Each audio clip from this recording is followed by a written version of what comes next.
ibibenta ko ha, kasi medyo mahal-mahal ngayon to, ha? 12. Dos lang to buko dito. Friend, ito na. Baran ito din sa'yo, ha? Welcome po sa ikalawang oras ng Coach Chico. Isa na Coach Chico Show. It's Sabado, Mados.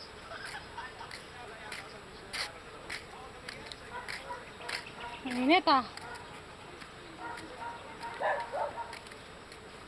Ano nangyari doon kay kuya?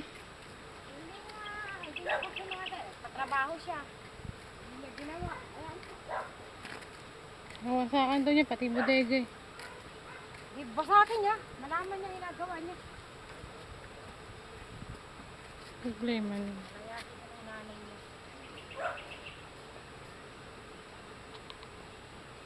Okay naman siya kahapon. Ha?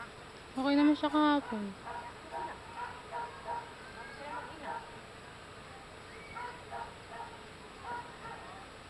Kita niya ang magiging sultan sa nanay niya.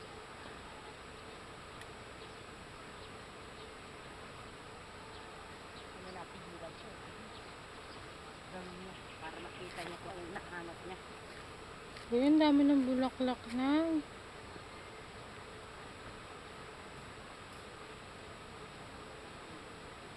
Hindi may dagatong ano nyo.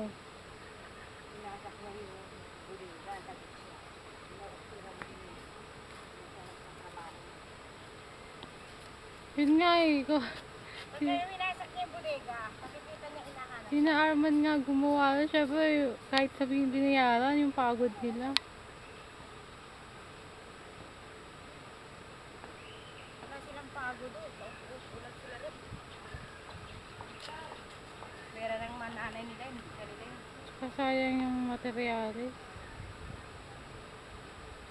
Sa rin buliga, huwag mo sa kung pinagkirapan mo. Nakakasal ko sila na rin. Kasi yung buliga. Yung kwarto niya.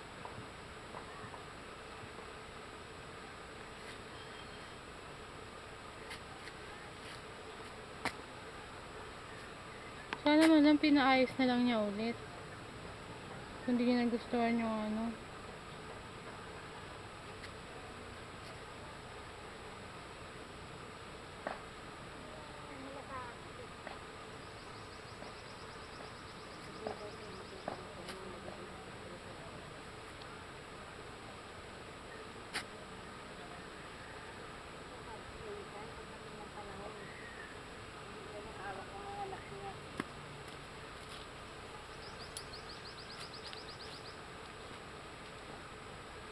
Pagsabi niya yung hindi.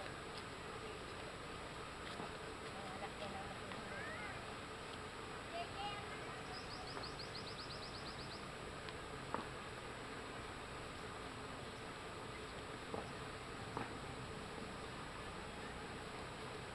Hindi mo naisip yung mga pinagkirapan ng tao.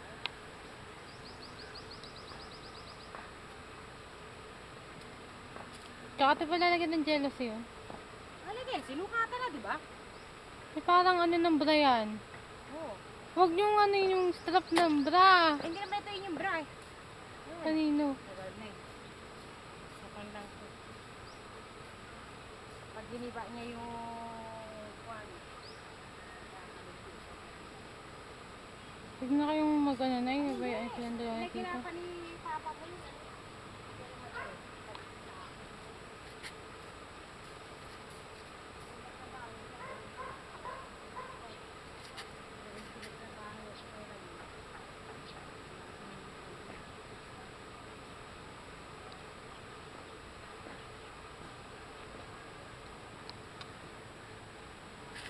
Magiging kontrabida na naman kayo.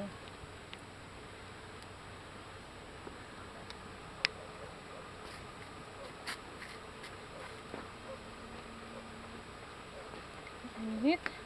Kaya nga ako dito na lang ako nag-garden eh. Tsaka wala nakikita tapos.